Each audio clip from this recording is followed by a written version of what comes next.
Combien de fois avez-vous déjà eu l'impression que votre vie était bloquée, comme si chaque pas était vain, malgré tous vos efforts?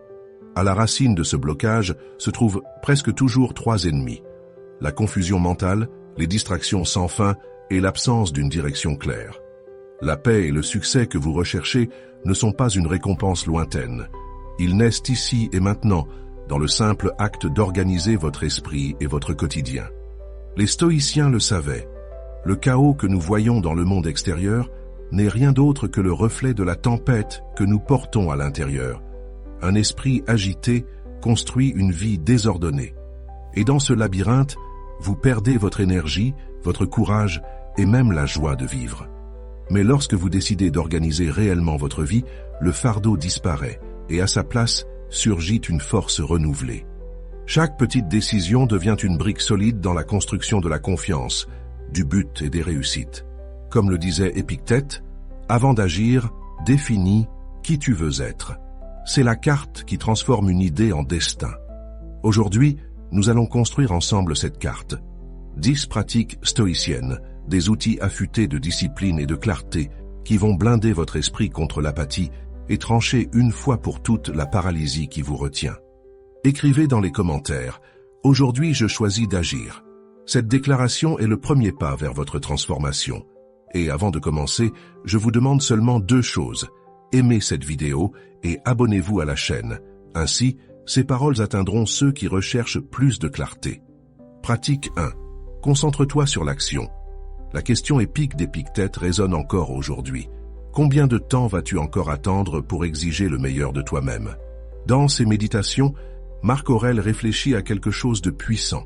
Il dit « Nous savons ce qui est bon pour nous maintenant, mais nous choisissons de remettre à plus tard. Nous nous disons « Je le ferai après » ou « Je le ferai quand les choses se calmeront, quand tout sera revenu à la normale, quand mon esprit sera plus tranquille, quand le temps sera meilleur. » Voilà le grand mensonge que nous inventons pour justifier la procrastination. Procrastiner est une habitude que, comme le disait Sénèque, tous les insensés partagent. Ils vivent toujours en se préparant, en repoussant, en inventant des excuses et en décalant pour plus tard. Mais ce n'est pas ainsi qu'agissent les personnes fortes mentalement. Un stoïcien n'attend pas le moment parfait, il commence à agir. Il rassemble la force, la volonté et la discipline pour affronter ce qui doit être fait, et il le fait immédiatement. Il ne laisse pas pour plus tard, ni pour demain. Le meilleur moment pour commencer quelque chose était hier, ou selon le sujet, le meilleur moment était il y a des années. Mais le deuxième meilleur moment, c'est maintenant. Pense à cela de manière concrète, comme par exemple publier des vidéos sur YouTube en partageant tes compétences. Aujourd'hui, il existe déjà des milliers de personnes célèbres qui enseignent le crochet, qui cuisinent à la maison, qui cousent, qui réparent des objets chez eux, et une infinité d'autres sujets. Elles ne sont pas plus intelligentes, ou peut-être pas plus douées, mais elles ont commencé il y a des années. Et, comme on dit, qui arrive le premier, boit une eau plus pure. Cela signifie que nous devons agir pour parvenir à conquérir ce que nous désirons. Il n'existe pas d'autre temps que le présent. Tout succès dans ta vie est le fruit de choix faits auparavant, et toute procrastination est l'opposé de cela. C'est comme si tu disais « Je vais attendre pour investir dans mon avenir » ou « Je serai le meilleur de moi-même demain ». Mais peux-tu vraiment te permettre ce luxe? Si tu veux de bons résultats demain, le mois prochain ou l'année prochaine, tu dois commencer à faire les dépôts maintenant. Demande-toi, quelles actions repousses-tu qui pourraient changer ta vie? Ne dis pas que tu le feras plus tard, fais-le maintenant. Sénèque nous avertit que les insensés se préparent toujours à commencer, mais ne commencent jamais. Réfléchis. Et si, au lieu de dire « je le ferai plus tard », tu commençais simplement maintenant? Ne vaudrait-il pas mieux arrêter d'attendre et faire le premier pas? L'avenir que tu veux dépend des choix que tu fais aujourd'hui. Demain, tu ne feras que récolter les conséquences de cela. Pratique 2. Ayez une concentration inébranlable. S'il existe une seule compétence capable de transformer votre vie, c'est celle de savoir se concentrer. Dans un monde plein de distractions, où votre attention est disputée à chaque seconde, se focaliser est devenu rare et justement pour cela, précieux. Celui qui domine la concentration possède un avantage gigantesque. Il parvient à construire, à avancer et à vivre pleinement le présent. Celui qui ne la maîtrise pas se sent comme quelqu'un qui essaie de remplir un seau percé. Malgré tous ses efforts, tout s'échappe. Marc Aurèle affrontait déjà ce dilemme. Même dans un monde sans Internet ni téléphone portable, il comprenait que l'esprit humain cherche toujours à fuir le présent. Son conseil était direct. Concentre-toi à chaque minute comme un Romain, avec précision, sérieux et justice. Voilà l'essence du focus, un acte de volonté, non de chance. Mais l'ennemi ne se trouve pas seulement à l'extérieur, dans le bruit de la rue, dans les notifications du téléphone, dans le chaos qui nous entoure. Il est à l'intérieur. Ce sont les inquiétudes qui reviennent, les sentiments qui pèsent, les pensées qui n'arrêtent pas de frapper à la porte. Ce bruit intérieur est encore plus traître, car il nous vole la paix sans faire de bruit. Sénèque le savait bien. Vivant dans une maison bruyante à Rome, entouré des sons incessants de la ville, il écrivit à un ami qu'il avait appris à endurcir ses nerfs contre les distractions extérieures. Il disait « Je force mon esprit à se concentrer et j'évite qu'il se détourne vers les choses extérieures. Tout l'environnement peut être bruyant et chaotique, mais tant que mon esprit reste tranquille, il n'existe pas de véritable perturbation. Voilà le niveau d'autocontrôle que nous devons entraîner. Et ce n'est pas un don naturel. C'est de la discipline, de la pratique, de la patience. La méditation, l'écriture quotidienne, la réflexion silencieuse et même le fait de se couper volontairement des distractions sont comme des poids de salle de sport pour l'esprit. Sans concentration, nous vivons à la surface. Avec la concentration, nous plongeons en profondeur. Sans concentration, nous sommes emportés par le vent, mais avec la concentration, nous devenons la racine qui soutient. C'est pourquoi voici votre défi. Durant les 7 prochains jours, choisissez une tâche simple par jour et accordez-lui toute votre attention. Cela peut être écrire pendant 15 minutes, sans regarder le téléphone, prendre un repas sans distraction, ou parler avec quelqu'un en le regardant dans les yeux sans l'interrompre. Essayez d'être entier, sans vous diviser. Comme l'a écrit Sénèque, « Aucun bruit ne t'atteint et aucune parole ne t'arrache à ton centre. » Voilà l'état qui transforme votre vie, et je veux que vous marquiez cet engagement dès maintenant, en écrivant dans les commentaires « Aujourd'hui, je me concentre ». Parce que ce geste symbolique est le premier entraînement pour ce qui peut tout changer, la capacité d'être présent vraiment, là où votre vie a lieu. Pratique 3. Défie tes limites. Si nous comparons notre vie d'aujourd'hui à celle d'un roi du XVIe siècle, nous allons constater quelque chose de surprenant. Nous vivons avec plus de confort qu'il n'en aurait jamais rêvé. Nous avons de l'eau chaude, des médicaments, de la nourriture en abondance, du confort dans chaque recoin. Mais ce confort a un prix silencieux. Il nous berce, il nous ramollit, il nous fait croire que la vie doit toujours être facile. Et quand la difficulté apparaît, car elle apparaît toujours, nous sommes trop fragiles pour résister. Les stoïciens le savaient déjà. Dans un monde avec beaucoup moins de ressources, ils défendaient l'importance de s'imposer des défis volontaires, d'affronter des inconforts choisis. Car tout comme le corps a besoin d'entraînement pour gagner en force, l'esprit a aussi besoin d'être endurci pour rester ferme face aux tempêtes. Pense à cela. Un muscle qui n'est jamais utilisé s'atrophie. Il en va de même pour ton courage, ta discipline, ta résilience. Si tu ne te mets jamais à l'épreuve, tu restes petit. C'est pour cette raison que nous devons chercher des défis volontairement.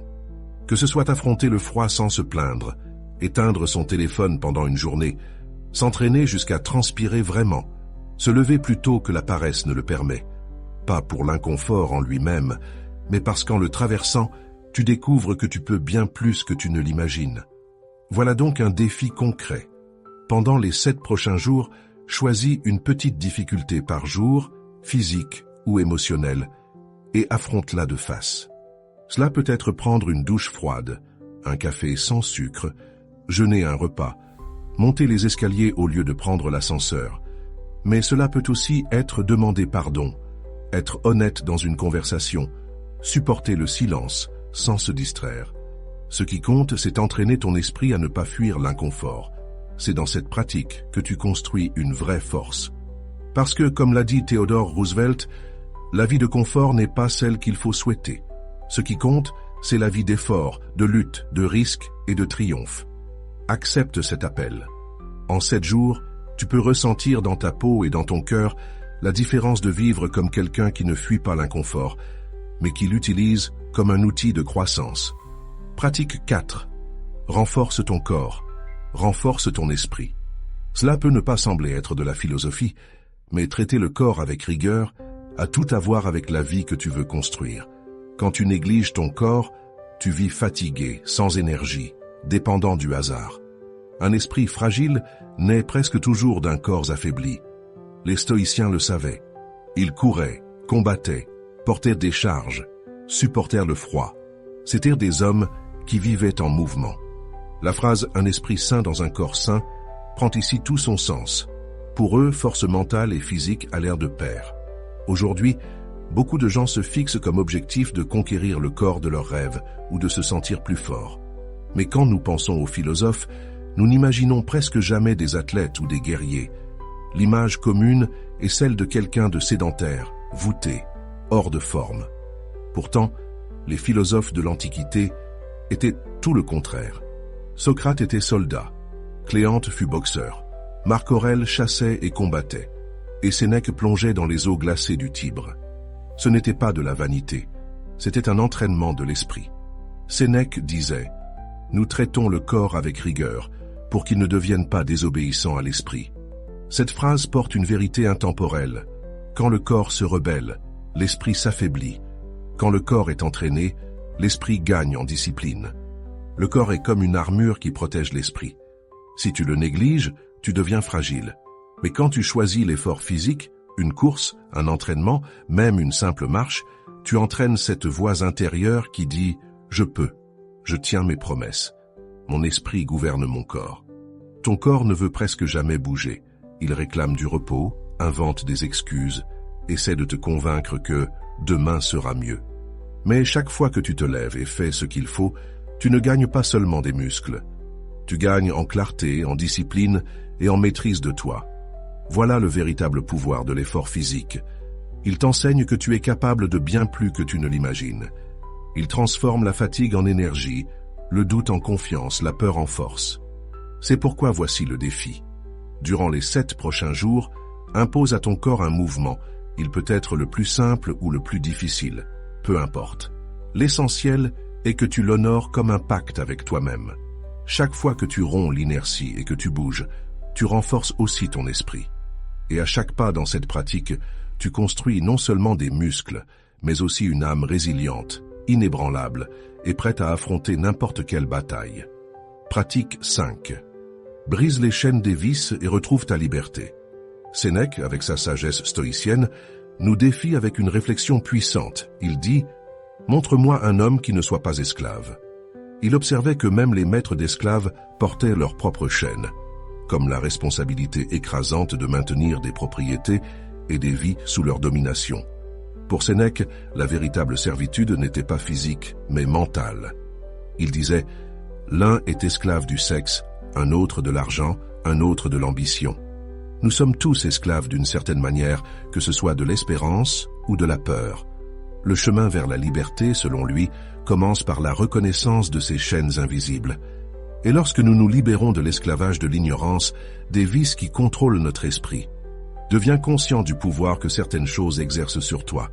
Cela peut être le café dont tu as l'impression de ne pas pouvoir te passer, les cigarettes dont tu as besoin, regarder ton téléphone à chaque instant, l'obsession des jeux de hasard, en croyant qu'un jour tu gagneras beaucoup d'argent. Tout ce qui domine ton esprit et tes actions a plus de pouvoir sur toi que toi sur toi-même. Si tu n'arrives pas à rester sans faire quelque chose, alors cette chose te contrôle. Et voici le point le plus important. Ce n'est pas l'habitude en elle-même qui te définit, mais la dépendance qu'elle crée. Cette soif, ce désir incessant, est ce qui doit être remis en question. Certains vices peuvent être éliminés complètement. D'autres reviennent sous de nouvelles formes. Peut-être connais-tu quelqu'un qui a remplacé une dépendance par une autre et qui a cessé d'être esclave de l'une pour se livrer à l'autre. Pour les stoïciens, c'est ce besoin, ce manque de liberté à s'abstenir qui génère la souffrance. Tant que tu resteras dans les griffes d'un vice, tu ne pourras pas atteindre la grandeur. Quelle que soit l'habitude, même si elle est socialement acceptable, elle ne peut pas gouverner ta vie. Cette année, engage-toi vraiment à cesser d'être esclave de ce qui t'emprisonne. Commence dès maintenant. Ta liberté et ta grandeur en dépendent. Pratique 6. raisonne avant de ressentir. Celui qui n'apprend pas à contrôler ses émotions devient vulnérable. C'est comme un navire sans gouvernail, à la merci des vagues de la mer et des vents étrangers. Et le danger est encore plus grand. Des personnes qui savent manipuler les émotions peuvent diriger ta vie sans que tu t'en rendes compte. Les décisions impulsives sont des semences de récoltes amères. La chaleur de l'émotion peut sembler irrésistible sur le moment, mais elle laisse presque toujours des traces de regret. Pense à la situation suivante. Tu as un grand ami et l'occasion d'ouvrir une entreprise avec lui se présente. Il est naturel de ressentir de l'enthousiasme. Mais si la décision vient uniquement de ce sentiment, tu peux ignorer des facteurs essentiels. L'expérience, la vision du travail, la capacité à gérer les conflits. Le résultat, une amitié fragilisée et un projet échoué. On nous apprend à faire confiance aux émotions comme à une boussole, mais le stoïcisme nous rappelle, la réalité doit être vue avec clarté, sans les lentilles brouillées de l'impulsion. Questionner nos sentiments ne signifie pas les étouffer, mais les équilibrer avec la raison. Et cela ouvre un espace de liberté intérieure. La plupart des publicités ne vendent pas des produits, elles vendent une émotion, statut, appartenance, plaisir immédiat. Et nous, souvent, nous achetons sans même savoir expliquer pourquoi. Ce même mécanisme agit dans des choix bien plus importants. Relations, carrière, santé. Imagine une femme endettée qui voit une promotion sur le sac de ses rêves. L'impulsion crie « c'est maintenant ou jamais ». La raison murmure « ce n'est pas le moment ». Si elle cède à l'émotion, elle s'enfonce encore davantage. Si elle écoute la raison, elle plante la semence d'un avenir plus stable. Pense à celui qui, pris par la colère, répond immédiatement à un message et détruit une relation, ou à celui qui, dominé par l'euphorie, dit oui à tout et ensuite se noie dans des engagements qu'il ne peut pas tenir. L'émotion lâchée, sans filtre, nous conduit à l'erreur. Voilà l'invitation. Mets un filtre rationnel dans tes choix. Il ne s'agit pas d'éliminer le cœur, mais de lui donner une compagnie, l'esprit clair. Quand la raison et l'émotion avancent ensemble, tes décisions ne sont pas des réactions aveugles, mais des choix conscients. Voici ton défi pratique. Durant les 7 prochains jours, avant toute décision importante, accorde-toi un temps de pause. Demande-toi, si je n'étais pas envahi par l'émotion, ferais-je encore ce choix? Écris la réponse. Cette habitude simple peut éviter des chutes profondes et ouvrir un espace pour des décisions qui construisent et non qui détruisent ton avenir. Souviens-toi, l'émotion est le feu qui fait avancer, mais la raison est la main qui tient la torche. Seuls, l'un comme l'autre aveugle. Ensemble, ils éclairent le chemin. Pratique 7. Construis ta valeur intérieure. Rien n'est plus fragile que de dépendre de l'admiration des autres. Si ta valeur naît des applaudissements extérieurs, tu vivras toujours comme un esclave. Aujourd'hui célébré, demain oublié. Sénèque nous avait déjà avertis. Celui qui cherche l'approbation d'autrui place son bonheur entre les mains des autres. Et c'est exactement ce qui se passe quand nous laissons les éloges ou les critiques définir qui nous sommes. Dès l'enfance, nous sommes conditionnés à croire que nous n'avons de valeur que lorsque nous plaisons. Quand l'enfant est félicité uniquement pour sa note, il apprend à se voir à travers son bulletin. Quand l'adulte reçoit des applaudissements au travail, il a l'impression que c'est seulement à ce moment-là qu'il est digne. C'est la prison invisible qui nous accompagne. Mesurer sa propre vie avec la règle des autres. Mais le stoïcisme nous invite à briser cette illusion. Il nous rappelle que la véritable authenticité ne vient pas de la condition sociale, de l'apparence ou de ce que nous pouvons offrir, mais de la conscience ferme de qui nous sommes réellement. Les opinions changent comme le vent. Un jour tu es exalté, le lendemain tu es critiqué. C'est là que la métaphore prend tout son sens. Pense à une statue exposée sur une place publique. Un jour, elle reçoit des fleurs à ses pieds. Le lendemain, elle est la cible d'insultes et de mépris. Mais la pierre demeure la même. Ainsi dois-tu être, ferme, solide, avec une valeur qui naît de l'intérieur, non de l'oscillation des voies extérieures. Construis ton mérite par ce que tu fais, par le caractère que tu montres chaque jour, par l'effort que personne ne voit. Le vrai bonheur surgit lorsque tes actions sont alignées à ta nature la plus authentique, lorsque tu fais ce que tu considères juste, même si personne ne te regarde. Ne laisse pas l'opinion d'autrui dicter ta valeur. Le monde oscillera, les gens changeront, mais toi, tu dois être le rocher qui demeure. Et je te propose un geste symbolique. Écris dans les commentaires « Ma valeur vient de moi », car à partir de ce moment, tu cesses d'être l'otage des voix extérieures et tu commences à construire la forteresse que personne ne peut abattre, la confiance en toi. Comme l'a dit Ralph Waldo Emerson, être soi-même dans un monde qui tente constamment de faire de toi autre chose est la plus grande des victoires. Pratique 8. Abandonner l'illusion de la perfection. Avancer un pas après l'autre. La recherche de la perfection peut être un piège mortel pour le progrès. Martha Graham, l'une des plus grandes chorégraphes du XXe siècle, en fit l'expérience de manière douloureuse durant l'hiver de 1931. Après des mois consacrés à une série de danses, elle sentait que son travail n'était pas à la hauteur de sa réputation. Malgré les éloges de ses danseurs et de ses amis, elle ne voyait que les défauts. La frustration était si grande qu'elle en vint à croire que tout l'hiver avait été gaspillé. « J'ai détruit mon année », se lamentait-elle. Ce perfectionnisme étouffant est un destin courant pour les personnes talentueuses. Leurs standards élevés, qui les aident à atteindre l'excellence, peuvent se transformer en prison créative.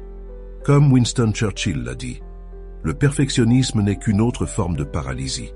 Nous restons coincés dans une résistance qui, au fond, est de la peur.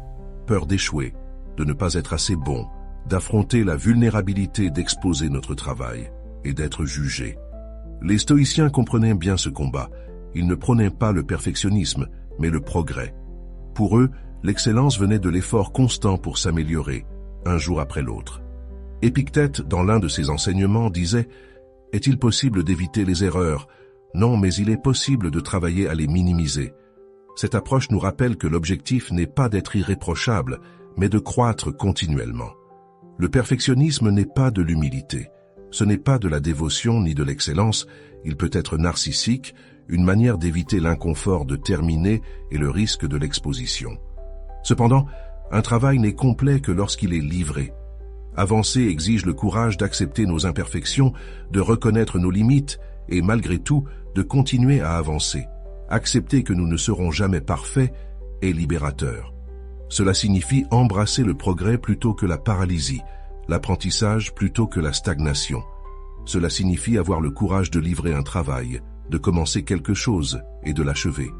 Après tout, grandir n'est pas atteindre l'idéal, mais avancer continuellement dans sa direction. Pratique 9. Pratique le pardon sans cesse. Le pardon est un cadeau que tu t'offres à toi-même. Garder de la rancune, c'est comme porter une pierre dans la poche. Au début, cela semble supportable, mais avec le temps, le poids devient insupportable. La douleur d'une trahison, d'une injustice ou d'une parole cruelle peut être immense, mais il existe quelque chose d'encore pire. Revivre cette douleur chaque jour en s'y accrochant. Chaque souvenir amer est une blessure que tu rouvres toi-même. C'est comme arracher la croûte d'une cicatrice encore en train de guérir, obligeant l'âme à saigner de nouveau, même lorsque le corps pourrait déjà être guéri. Épictète nous rappelle que le vrai bonheur ne naît que lorsque nous lâchons ce que nous ne pouvons pas contrôler. La rancune, c'est exactement cela. Une prison que tu construis, puis que tu choisis d'habiter. Pardonner, ce n'est pas justifier l'erreur de l'autre. Ce n'est pas effacer la mémoire ou faire semblant que rien ne s'est passé. C'est simplement refuser d'être esclave du passé. C'est choisir de ne pas donner aux mains d'une autre personne le pouvoir de contrôler ta paix. Et il existe une prison encore plus cruelle. Attendre des excuses. Croire que tu ne pourras avancer que lorsque l'autre reconnaîtra la douleur qu'il a causée. Cela est hors de ton contrôle. Et plus tu attends, plus tu restes attaché au ressentiment et à l'amertume. Le seul chemin véritable est le pardon, car il ne dépend de personne d'autre que de toi. C'est lui qui préserve tes plus grands sentiments, la paix, ta générosité, ta dignité et ta beauté intérieure. Pense au pardon comme à lâcher une corde que tu tiens serrée depuis longtemps. Plus tu la tiens, plus tes mains te font mal, mais au moment où tu la lâches, la douleur cesse et la légèreté revient. Voilà pourquoi, voici un défi pour toi. Dans les 3 prochains jours, choisis une rancune qui habite encore ton esprit. Elle peut être petite ou grande, écris sur une feuille la situation et la personne impliquée. Puis, lis à voix haute. Je choisis de me libérer de ce poids. Garde la feuille ou déchire-la, mais surtout, laisse la corde tomber de tes mains. N'attends rien de l'autre. La libération commence en toi. car le pardon n'est pas une faveur à l'autre, c'est la clé qui ouvre ta propre cellule. Pratique 10. Tout commence par une attitude différente. Tu dois changer ton esprit, non pas de lieu, car tes faiblesses t'accompagneront partout où tu iras. Sénèque. Cette phrase de Sénèque porte une leçon puissante. Bien souvent, nous croyons que nos problèmes se trouvent à l'extérieur, dans l'environnement, dans les personnes ou dans les circonstances. Mais la véritable racine des défis se cache dans quelque chose que nous portons avec nous, notre esprit et nos attitudes. Pense à une situation concrète. Quelqu'un décide de déménager en espérant que la nouvelle adresse apportera plus de paix, d'ordre et de bonheur. Mais après le déménagement, le chaos et le désordre demeurent. Pourquoi? Parce qu'avec les cartons, la personne a aussi emporté les mêmes habitudes qu'avant. Il est facile de tomber dans l'illusion qu'en changeant les circonstances extérieures, nous allons résoudre tous nos problèmes. Mais comme nous le rappelle Sénèque, l'erreur ne vient pas des circonstances, mais de l'esprit lui-même. La maladie suit le malade. Si tu veux des changements réels, il ne sert à rien de changer d'environnement sans transformer d'abord ce qui est en toi. C'est comme changer le décor d'un film sans modifier le scénario. La fuite peut sembler une solution temporaire, mais elle ne résout pas les conflits intérieurs. Sénèque nous provoque avec une autre phrase marquante. Si tu veux échapper à tes problèmes, tu n'as pas besoin d'aller ailleurs. Tu dois devenir une autre personne. Cela ne signifie pas abandonner ton essence, mais reformuler ton état d'esprit et tes attitudes. C'est une invitation au courage, à regarder en soi et à affronter ce qui doit être ajusté. Admettre que le problème peut venir de nous est inconfortable. Il est plus facile d'accuser le travail, la famille ou les circonstances extérieures. Mais reconnaître cela est aussi libérateur, parce que cela nous rend le pouvoir. Autrement dit, si nous faisons partie du problème, nous pouvons aussi faire partie de la solution. Le stoïcisme nous enseigne que la véritable force réside dans la responsabilité que nous prenons pour nos vies.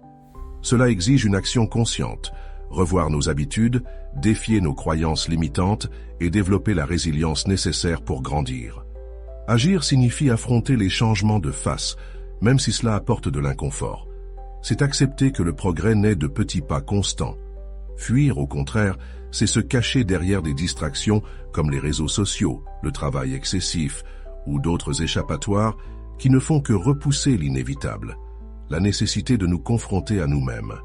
Sénèque croyait que le bonheur et la paix intérieure ne viennent pas d'un lieu, ni de circonstances extérieures, mais du courage d'affronter nos peurs et de grandir.